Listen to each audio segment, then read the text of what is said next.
Like adulterated comedy అని చెప్పి ఒక అమ్మాయిని మీరు అన్నారు. మీరు నిఖిల్‌తోని, పృథ్వీతోని బిహేవ్ చేసిన దానికి ఏమైనా కొత్తగా పేరు పెట్టాలా అని ఒక క్వెషన్ మార్క్. అండ్ పృథ్వీకి మెడ మీద చేయి పెట్టి రబ్ చేయడం ఒకటి వీడియో, లైక్ జనాలకు చూపించడం అదొకటి.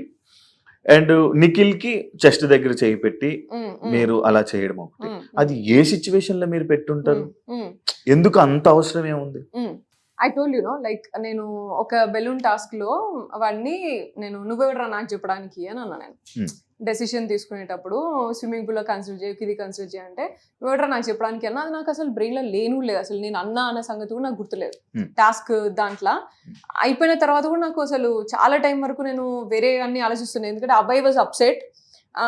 అబ్బాయి నాతో చెప్పని కూడా చెప్తలేడు. గేమ్ అయిపోయినాక నేను పోయి అబ్బాయితో మంచిగా మాట్లాడు. దీని వల్ల మీరు అలా చేశానని అంటారా ఏంటి? ఇప్పుడు దట్ వాజ్ దట్ నో, అప్పుడు అంటే ఇలా మాట్లాడాలా? ఇలా మాట్లాడి ఈ విధంలోనే మీరు నిఖిల్ తోనే నెక్స్ట్ డే మార్నింగ్ ఏమైందంటే, దానికంటే ముందు దిస్ వాజ్ దేర్. నన్ను కూడా తిట్టినావు నువ్వు. సంచాలకు ఉన్నప్పుడు, సారీ ఫోటో టాస్క్ ఉన్నప్పుడు నన్ను తిట్టి పంపించేసినావు నువ్వు. ఒక్కసారి కనీసం సారీ కూడా చెప్పలే, కనీసం ఫీల్ అయినావు అని కూడా అడగలేదు. కానీ పృథ్వీని తిట్టినప్పుడు మాత్రం ఒక రోజు అంతా ఫీల్ అవుతున్నావు నువ్వు అని డిస్కషన్ జరిగింది. 1 hour డిస్కషన్ జరిగింది. అప్పుడు that was the situation. Like మీకు చిన్న బిట్ కట్ చేసి నీకు చూపిస్తే నన్నే చేయమంటావు. ఇప్పుడు నేనున్న ఎనర్జీ, నేనున్న సిచ్యువేషన్ నాకు ఇంపార్టెంట్ కదా. That was there. కానీ చూసిందే నిజం కదా. నువ్వు అదే అంటున్నా, నువ్వు మొత్తం చూపించింటే నువ్వు మొత్తం నిజంగా నమ్మేటోని కావచ్చు. కానీ నీకు చిన్న పార్ట్ చూపించి ముందంతా కాన్వర్సేషన్, తర్వాత కాన్వర్సేషన్ చూపించకపోతే నేనేం చేస్తా దానికి? కానీ మీరు ఇక్కడ చేసింది తప్పు అంటారు, అది రైట్ అంటారు? అబ్సల్యూట్లీ నేను తప్పు చేయలేదు. అండ్ నేను ఎక్కడ చేతులు పెడతానా, ఎక్కడ ఏళ్ళు పెడతానా, లేకపోతే ఎక్కడ కంటి చూపు ఉంది అనేది ఆ మాత్రం see you know, if you cannot understand that's not my problem. నేను ఏ ఎనర్జీలో ఉన్నా, నేను ఏం కాన్వర్సేషన్ లో ఉన్నా, ఏ సిచ్యువేషన్ లో ఉన్నా వాళ్ళని నేను ఎట్లా ట్రీట్ చేస్తా అనేది నాకు ఇంపార్టెంట్. ఇప్పుడు నేను ఒక చిన్న పిల్లోడు ఉన్నాడు, నాకు నా అల్లుడు ఉంటాడు, వాడు పక్కన కూర్చుంటే వాడిని ఇట్లా ఇట్లా అంటనే ఉంటావాన్ని. దానికి నువ్వు ఇప్పుడు ఏజ్ లో చిన్న కాబట్టి వాడు చిన్నగా కనిపిస్తారు కాబట్టి నువ్వు అట్లా తీసుకుంటావా, లేకపోతే జస్ట్ పెద్ద ఉన్నాడు కాబట్టి ఇట్లా తీసుకుంటావా అనేది that is your version. I don't care, I literally don't care. ఎందుకు అంటే అన్నా చెల్లె, మా అన్నయ్య నేను, నాకు 40 మంది కజిన్స్, 2 అన్నలు, సొంత అన్నలు. వీళ్ళందరితోని నేను మాట్లాడుతున్నప్పుడు కానీ, తిరిగినప్పుడు కానీ, బయట తిరిగినప్పుడు కూడా అనుకున్న జనాలు ఉన్నారు. సో నేను అవన్నీ పట్టించుకుంటే, నేను బిహేవ్ చేయాలనా? అదైతే మంచి వే అంటారు, బట్టి కాన్వర్సేషన్ ని బట్టి కదా. అదే మీరు అది చేసింది అది ఒక మంచి వేలో చేశాను అంటారు. నేను మంచి వే బ్యాడ్ వే అని కాదు, నేను ఆ కాన్వర్సేషన్, నేను సిచ్యువేషన్, నేను వాళ్ళని ట్రీట్ చేసే విధానం నాకు తెలుసు. నేను ఒక కిడ్స్ లాగా ట్రీట్ చేసిన, ఒక అన్నలాగా, తమ్ముళ్ళలాగా, కిడ్స్ లాగానే ట్రీట్ చేసిన తప్ప నేను ఇంకొకలాగా ట్రీట్ చేయలేదు. అండ్ నేను ఒకవేళ ట్రీట్ చేసిన అవతలోడు తీసుకోవాలి కదా, అవతలోడు కూడా అదే సిచ్యువేషన్ లో అట్లే నార్మల్ గా ఉన్నాడంటే అంతే కదా. మరి అంటే మీరు అదే అంటున్నారు, అన్నలాగా తమ్ముళ్ళగా. ఆ అన్న తమ్ముళ్ళు అయితే అలా చేస్తారా?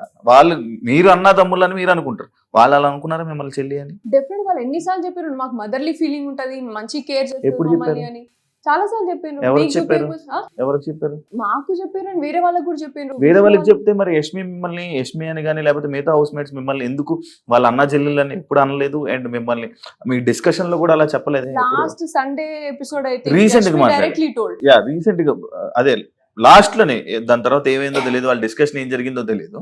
కానీ ఈ నామినేషన్ అయిపోయిన తర్వాత వచ్చిన డిస్కషన్ కదా ఇది, అన్న చెల్లెళ్ళు అని కానీ లేకపోతే ఇది నామినేషన్ అయిన తర్వాత డిస్కషన్ వచ్చినప్పుడు అయితే మాట్లాడినారు వాళ్ళు. నా ఎదురుగా కూడా ఎప్పుడైనా సరే నువ్వు ఏదో పెద్దమ్మలాగా నానమ్మలాగా ట్రీట్ చేస్తావు వాళ్ళని ఊరికనే ఇలా అని మాట్లాడింది తప్ప నా ముందు, నా ఎదురుగా, నా వెనకాల ఏం మాట్లాడిననే నాకు తెలియదు Shiva. And I absolutely don't care about it. నేను చెప్పిన నా ముందు దమ్మున్నోడు ఎవడైనా నా ముందు వచ్చి మాట్లాడినప్పుడే నేను మాట్లాడతా ఏదైనా. సో వెనకాల జరిగినాయని నాకు అస్సలే ఫరక్ పడాయి. And that's what I'm telling about the negativity also.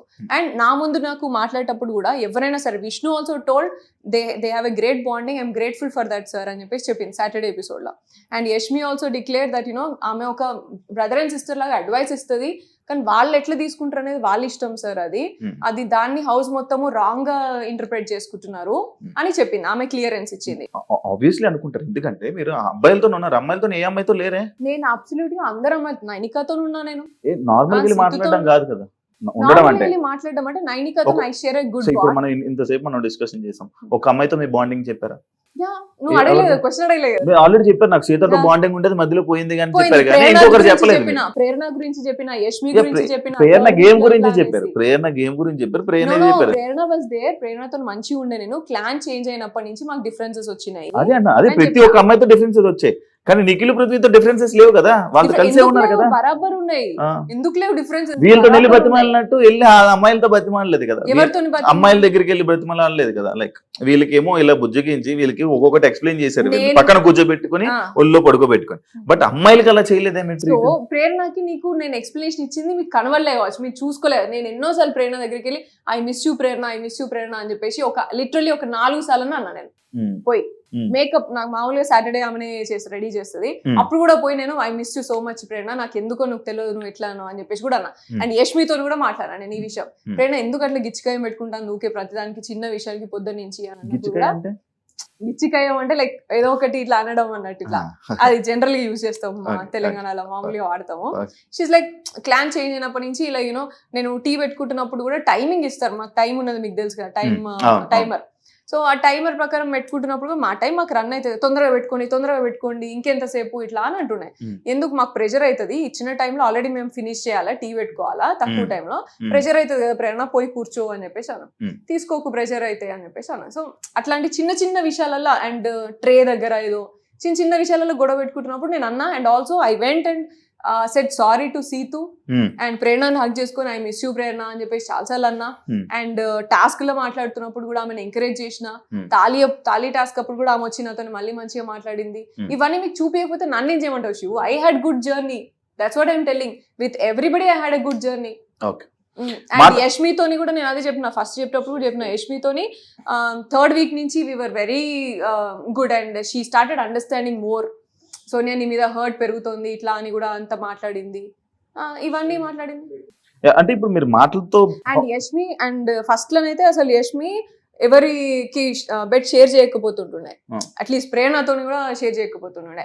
తర్వాత నాతోనే షేర్ చేసుకుందామా అంత, అంటే లైక్ యూనో లేనప్పుడు ఏం మాట్లాడుతుంది అని విందామనేమో.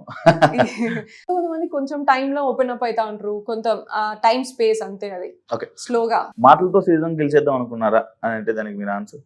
Definitely not. నేను అన్ని చేసిన, ఎక్కడ మాట్లాడాలి అక్కడ మాట్లాడినా, ఎక్కడ ఆడాలి అక్కడ ఆడినా. ఏం ఆడారు? నేను టాస్క్ అన్నా. First swimming pool was accidental and then సంచాలకి ఇచ్చినప్పుడు సంచాలక్ ఫేర్ సంచాలక్ వాళ్ళే వచ్చి మరి సంచాలక్ అనేది ఒక టాస్కే కాదు, అది సంచాలకే పెద్ద టాస్క్. నన్ను సంచాలకే పెద్ద టాస్క్ బట్ అది ఒక టాస్కే కాదు. నాకు తెలియదు మీరు ఎట్లా కన్సిడర్ చేస్తారో, కానీ ఇద్దరు టాస్క్ ఆడేదానికంటే సంచాలక్ ఉన్న పొజిషనే పెద్ద టాస్క్ నా విషయానికి వస్తే. బట్ అది కూడా చేసిన అండ్ స్ట్రాటజీస్ చేసిన. First week what happened was, మాకు అంత టాస్క్లన్నీ కూడా రేషన్ టాస్క్లు. సో ఫుడ్ రిలేటెడ్ అన్నప్పుడు ఎవ్వరు కూడా రిస్క్ తీసుకోలే, ఎవరు కూడా మా క్లాన్ లో. అండ్ చీఫ్ డింటెలో లైక్ మన యష్మి డింటెలో ఫుడ్ టాస్క్ కదా, కొంచెం చూసి చేద్దాం అని ఫస్ట్ స్ట్రాటజీ మాట్లాడుకునేది. ఈ గేమ్ కి బ్యాలెన్స్ కావాలన్నా లేకపోతే బలం కావాలన్నా, ఏది ఎక్కువసేపు హోల్డ్ చేయాలి, లెమన్ టాస్క్ అది ఉండే, ఇట్లా ఎక్కువసేపు హోల్డ్ చేయాలి, బరువు పట్టుకోవాలి, అది ఒకటి ఆడుతుంటే ఒకటి పట్టుకోవాలి. సో ఎట్లా హోల్డ్ చేయాలన్నా ఈ స్ట్రాటజీస్ చేసుకునేంతసేపు స్ట్రాటజీస్ చెప్పిన నేను. చెప్పిన తర్వాత దాన్ని బట్టి టాస్క్ ని బట్టి ఏది ఇంపార్టెంట్ అది చేసినాం. వీ డింట్ గెట్ ఛాన్స్ అక్కడ కూడా. ఏమైనా ప్రేరణ కూడా ఫీల్ అయింది, నేను కూడా ఫీల్ అయినా. ఓన్లీ థింగ్ నేను ఎందుకు అండర్స్టాండ్ చేసుకుని కామ్గా ఉన్నా, ఎందుకంటే ఫుడ్ టాస్క్ నిజమే, ఫుడ్ దొరకకపోతే ఇంకా కష్టం అవుతుంది అని. అండ్ దెన్ దాని తర్వాత వీక్ బాల్ టాస్క్ ఆడినా నేను. అండ్ ఎగ్ టాస్క్ నేనే డిఫెండ్ వరకు కూడా పోయి ఆడినా, and which was against my thing. నేను అటాక్ చేయొద్దు, అట్లా ఫిజికల్ పోవద్దు అని అనుకున్నా సరే ఫిజికల్ పోయి మరి ఎత్తి పడేసిన అందరినీ అక్కడ కూడా. అండ్ క్యాబేజ్ టాస్క్ గెలిచిన, స్నేల్ టాస్క్ గెలిచిన. డిఫెండింగ్ లేకపోతే ఒకరిని తొయ్యడం లేకపోతే స్ట్రాటజీస్ చెప్పడం, ఇది మీ గేమా లేకపోతే ఒక టాస్క్ ని గెలవడం గేమా అని మీరు ఈ రెండిట్లో మీరు ఏది గేమ్ అనుకుంటున్నారు? అన్ని పార్ట్ ఆఫ్ గేమ్, అన్ని కూడా పార్ట్ ఆఫ్ గేమ్. కానీ అంత కంప్లీట్ చేస్తేనే గేమ్ కదా, అంత కంప్లీట్ చేస్తేనే గేమ్. నీకు ఆ టాస్క్ లో స్కోప్ ఉండాలి. ఇప్పుడు నాకు క్యాబేజ్ టాస్క్ స్కోప్ ఎవరు మనం తీసుకోవాలి. స్నేల్ ఉన్నది, yeah that is very easy to say. Context ని బట్టి వాడాలి అది సెంటెన్స్. స్కోప్ ఆడొచ్చాను కాబట్టి చెప్తాను. యా అదే. సో స్నేల్ టాస్క్ ఉన్నది. ఇప్పుడు నీకు అటాకింగ్ కావాలా డిఫెండింగ్ కావాలా? స్నేల్ టాస్క్ లా రెండు. స్నేల్ టాస్క్ లో అటాకింగ్ డిఫెండింగ్ ఉండదు కదా. స్నేల్ టాస్క్ లో క్యాబేజ్ ని పుష్ చేయాలా. దానికి ఏం కావాలి నీకు? స్ట్రెంగ్త్ కావాలా, స్పీడ్ కావాలా, అండ్ స్టామినా కావాలి. ఎక్కువసేపు హోల్డ్ చేసి స్టామినా కావాలి. అవన్నీ నేను చూపించిన కదా, గేమ్ ఆడినా విన్ చేసిన. ఎగ్ టాస్క్ ఏం కావాలా? అటాకింగ్ కావాలా, డిఫెండింగ్ కావాలా, ఫిజికల్ స్ట్రెంగ్త్ కావాలా, అండ్ టైమింగ్ కావాలా, ఎవరు ఎక్కడ వస్తానో అది చూపించినా నేను. పార్ట్ ఆఫ్ ద గేమా ఇవన్నీ? మరి మరి ఇంకేంటి? ఇన్నాడనే బాల్ మరి టాస్క్ లో బ్యాలెన్స్ కావాలా, సరే, మీరు టైమింగ్ కావాలా. ఆ. నిఖిల్ గడ్ కంటే కూడా మనీ కంటే కూడా నేను తక్కువ టైంలో 1 minute లో నేను బాల్ వాళ్ళకన్నా మీరు స్ట్రాంగ్ అంటారు. వేసిన. మరి నేను వాళ్ళకి కంపారిజన్ చెప్పట్లేదు Shiva, Hmm. But you understand like మీరు ఒకటి జస్ట్ ఎక్కువ టాస్క్ ఆడినంత అదే. టాస్క్ ఆడిండు, మీరు ఎన్ని ఇది మీరు ఆడిండు ఎన్ని అనేది కాదు. అదే మీరు ఎన్ని గేమ్లు ఆడినా మీరు ఏం చేసినా జనాలకు కనబడలేదు, వాళ్ళు చూపించలేదు, నేనే రైట్ అని అంటారు. నేనైతే టాస్క్ ఆడినా అంటున్నా. రైట్ ఆర్ రాంగ్ అనేది విషయం కాదు ఇక్కడ. నువ్వు ఎన్ని టాస్క్లు ఆడినావు, నువ్వు టాస్క్ ఆడినావా లేదా అని అవును, అవును. నేను తీసుకున్న ఆపర్చునిటీస్ నేను అన్ని ఆడినా. ఆ. నా చీఫ్ టాస్క్ అదే మాకే కనిపించలేదా అని అంటున్నాను, అడుగుతున్నాను. మరి మీరు చూసినా ఆడిన చూడలేదా టాస్క్ నాకు మాకే తెలియదు కనిపించలేదా అని అడుగుతున్నాను. అంటే ఎందుకంటే మీకు ఏం కావాలో అదే చూస్తున్నారు, వాళ్ళకి ఏం కావాలో అదే చూపించినప్పుడు ఆ. I cannot comment upon me ఇద్దరి మీద. నేనేం చేసినా నేను చెప్తాను అంతే కదా. ఆ. మరి అండ్ ఇవన్నీ కూడా చూసే ఉంటారు నాకు తెలిసి. నువ్వు చూసా. చూడకుండా అయితే లేదు కదా. చూసాను. నువ్వు స్నేల్ టాస్క్ చూసి ఉంటావు, బాల్ టాస్క్ చూసి ఉంటావు, ఉమ్. అండ్ స్ట్రాటజీస్ వేసింది ప్రాబబ్లీ నీకు అక్కడ కట్ ఏమైనా పడి ఉంటుంది. ఎందుకంటే చాలా సేపు స్ట్రాటజీస్ వేస్తాం అవును. కాబట్టి నువ్వు అన్నట్టు 1 hour ఎపిసోడ్ లో అందరినీ కవర్ చేయాలి కాబట్టి సోనియాని మాత్రం ఈ లెవెల్ లో కవర్ చేద్దాం, మిగతా వాళ్ళు మాత్రం ఇంతవరకే కవర్ చేద్దాం అని డిసైడ్ చేసుకుని కవర్ చేసి ఉంటారు. రీఎంట్రీ ఒకవేళ మీ రీఎంట్రీ ఉంటే వెళ్తారా వెళ్ళరా? నేను అదే చెప్తున్నా. నేను అనుకున్న బిగ్ బాస్ షో డిఫరెంట్, నాకు కనిపించింది డిఫరెంట్, చూపించింది different. నేను బతికింది రైటే కానీ నువ్వు చూపించింది డిఫరెంట్. నేను ఏదో ఉంటే నువ్వు ఏదో చూపిస్తా, నీకు నచ్చినట్టు నన్ను చూపిస్తా అంటే I'm not ready for that. Okay, ఒకవేళ మంచిగా చూపిస్తున్నారు, మీరు వెళ్తున్నారు అనుకోండి, పృథ్వీని నిఖిల్ని పక్కన పెడతారా, మళ్ళీ వాళ్ళతోనే కలిసి ఉంటారా? కలిసి ఉండడం దూరం ఉండడం అనేది అసలు విషయమే కాదు శివ. నేను అడిగింది చెప్పండి.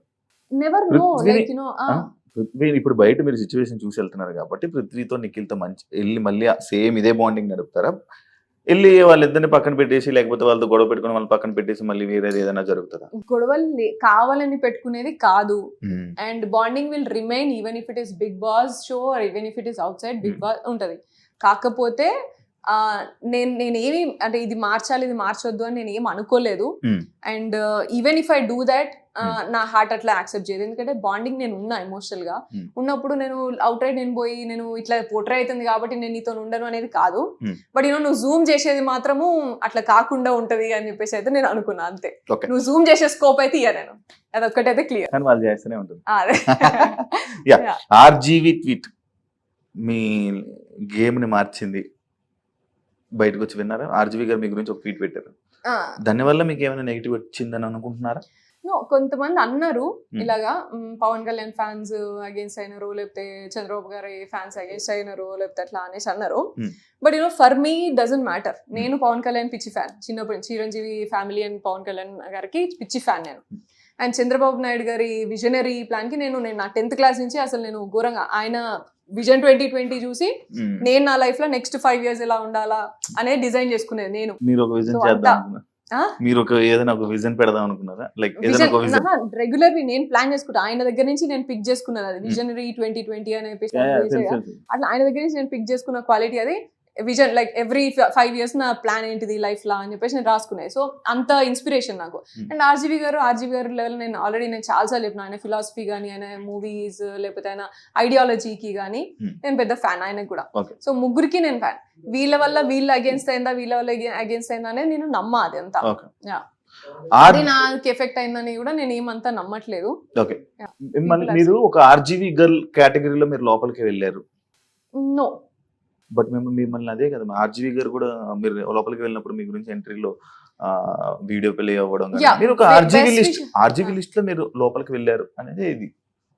బెస్ట్ విషెస్ అనేది వీడియో అయితే ఇచ్చినారు కానీ అట్లా నన్ను తీసుకోలేదు. నన్ను ఆడిషన్ చేసేటప్పుడు నాకు ఆల్మోస్ట్ ఒక 5 rounds అయినాయి. అండ్ 5 rounds అయినాక అందులో జస్ట్ నేను మూవీస్ అనేది just small concept. They took me as a common women like charity and mixed personality ఇట్లా అంటే అన్ని ఇట్లో ఉన్నది, అన్ని రంగాల్లో ఉన్నది, డిఫరెంట్ రంగాల్లో ఉన్నది. And also like common women లాగా తీసుకున్నారు. And they never spoke about my movies or all these things. RGV గారి వల్ల తీసుకుంటున్నాం అని కానీ ఎక్కడ కానీ అక్కడ ఏం రాలేదు అట్లా. మిమ్మల్ని రాధిక అని అన్నారు ఆడియన్స్. ఓకే, దానికి కామెంట్ ఏం మాట్లాడతాము అసలు ఇష్టం ఉన్నట్టు. అంటే లైక్ సీజన్ 7 లో ఒకరితో ఆడుకుంటే సీజన్ 8 లో అన్లిమిటెడ్ కాబట్టి అందరు అబ్బాయిలతో ఆడుకుంటున్న సోనియా, ఈ కామెంట్ కి మీ ఆన్సర్? అది చాలా బాగానే మాట్లాడుకున్నారు. And I mean you have all the freedom to talk anything. ఎందుకంటే ఇప్పుడు చాలా డిజిటల్ మీడియా ఇదంతా చాలా ఫ్రీ అయిపోయింది కదా అందరికి. Hmm. అండ్ నేను ఇది కూడా విన్నా, చాలా మంది రివ్యూవర్స్ నా మీదే బతికేస్తున్నారంట, thumbnails తోని సోనియా అనే పేరుతోనే బతికేస్తున్నారంట. ఐ వుడ్ సే నా పేరు మీద ఇంతమంది బతుకుతున్నందుకు ఐఎమ్ వెరీ మచ్ గ్రేట్ఫుల్ అని అంట, అంతే. అంతకు మించి నేను దాని గురించి నేను కామెంట్ ఏం చేయ. వాడు తినేటప్పుడు వాడికి తెలుస్తుంది కదా, తినే మెతుకు ఏ పేరు మీద తింటాను, ఎందుకు తింటాను అనేది తెలుస్తుంది కదా. ఆ ఇంటిగ్రిటీ అది తెలిస్తే మంచిగా ఉంటది. ఒకటి ఉంటది కదా ఎథికల్ అనేది, ఒక వర్క్ వాల్యూస్ అనేది ఉంటది కదా. సో అవి గుర్తు చేసుకున్నా సరే వాళ్ళకి ఎథికల్ వాల్యూస్ లేవంటారు. నేను లేవా ఉన్నాయా అనేది నా క్వశ్చన్ కదా, అది వాళ్ళకే వదిలేస్తాను నేను. అది నీకు ఉన్నాయా లేవా అనేది నువ్వే తినేటప్పుడు ఆలోచించుకో, ఎట్లొచ్చింది ఫుడ్, ఏది వచ్చింది అనేది. రివ్యూవర్స్ అంటున్నారా నా నెగిటివ్ గా మాట్లాడుకొని వీడియోస్ చేసి thumbnails చేసుకునే వాళ్ళందరినీ అంటున్నా నేను. నువ్వు ఉన్నది ఉన్నట్టు మాట్లాడుకొని, లేకపోతే లైక్ యునో రెండు బ్యాలెన్స్డ్ గా అనాలిసిస్ ఇచ్చిన వాళ్ళు కూడా చాలా మంది ఉంటారు. లైక్ చాలా తక్కువ, లైక్ కొత్త రివ్యూవర్స్, అసలు ఏం ఎక్స్పీరియన్స్ లేకుండా మాట్లాడిన రివ్యూవర్స్ ఉన్నారు కొంతమంది. మంచి అనాలిసిస్ ఇస్తున్నారు వాళ్ళు, మంచి అనాలిసిస్ ఇస్తున్నారు. అండ్ ఆల్సో లైక్ అందరి గురించి అనాలిసిస్ ఇస్తున్నారు. అండ్ thumbnails ఏది అనాలిసిస్ ఇచ్చినా thumbnail వచ్చి సోనియానే ఉంటుంది, లేకపోతే సోనియా పేరే పడుతుంది అనేట్టు కాదు కదా. టాపిక్ రిలేటెడ్ గేమ్ ఉంటే అది చేసే వాళ్ళు కూడా చాలా మంది ఉన్నారు అలాగా. ఇప్పుడు దాకా గంట సేపు మీరు చెప్పింది నేను విన్నా, ఆడియన్స్ కూడా వింటున్నారు. వాళ్ళకి ఇప్పుడు ఆల్రెడీ ఒకటి వచ్చి ఉంటుంది మైండ్లో, మీరు ఏం మాట్లాడారు, ఏం జరిగింది లోపలనే క్లారిటీ ఆడియన్స్కి వచ్చిందని నేను అనుకుంటున్నా. నాకైతే కొంచెం క్లారిటీ వచ్చింది. ఒకనొక టైంలో స్టార్టింగ్లో నేను మీకు సపోర్ట్ చేశా, ఇక బాగా మాట్లాడుతుంది, వాయిస్ బాగా రైజ్ చేస్తుందని అని నేను ఒకనొక టైంలో అనుకున్నాను. ఒకనొక టైంలో కూడా ఇలా కూడా నేను అనుకున్నాను. కాబట్టి నాకు ఇప్పుడు కొన్ని నాకు అర్థం అయ్యాయి. కాబట్టి ఆడియన్స్ కూడా ఈ ఇంటర్వ్యూ అంతా చూసాక ఒక క్లారిటీ వచ్చి ఉంటుంది. కాబట్టి ఫైనల్గా మీరు ఆడియన్స్కి ఏం మాట్లాడాలనుకుంటున్నారు, ఏం చెప్పాలనుకుంటున్నారు? Thank you Shiva, thanks for this interview first of all for you. And audience thank you so much for voting and support చేసినందుకు thank you so much. 1 month ఉన్నా అంటే కూడా అది మీరు సపోర్ట్ చేసినందుకే డెఫినెట్గా. అండ్ హేటర్స్ అందరికీ కూడా థ్యాంక్ యూ సో మచ్. నా లైఫ్లో నాకు ఏం ప్రయారిటీస్ అండ్ ఎవరు ఉంటారు నాతోని ఇటువంటి టైంలో అనేది నేను ఇప్పుడే తెలుసుకున్నా చాలా క్లియర్గా. ఈ స్టేజ్, ఈ బిగ్ బాస్ తర్వాత మీ వల్లనే స్పెసిఫిక్గా. So thank you so much దానికి కూడా. ఎవరు ఉండరా అంటే లైక్ ఎవరు ఉండరు పాయింట్, ఎవరు ఉంటారు ఎవరు ఉండరు అనేది ఇప్పుడే అర్థమవుతుంది కదా లైఫ్ లో. లేని వాళ్ళు ఉన్నట్టున్నారు అయితే ఎవరు. హేటర్స్ అందరికీ కూడా thank you so much. And yeah, cheers. Thank you Soni గారు ఇంటర్వ్యూ ఇచ్చినందుకు. ఇంకా మీరు మంచి ఆపర్చునిటీస్, మీరు ఏమనుకుంటున్నారు అది సక్సెస్ అవ్వాలని మనస్ఫూర్తిగా కోరుకుంటూ thank you so much. Yeah, చూసారు కదా ఇంటర్వ్యూ. మరో ఇంకో గెస్ట్తో మళ్ళీ కలుద్దాం. అంతవరకు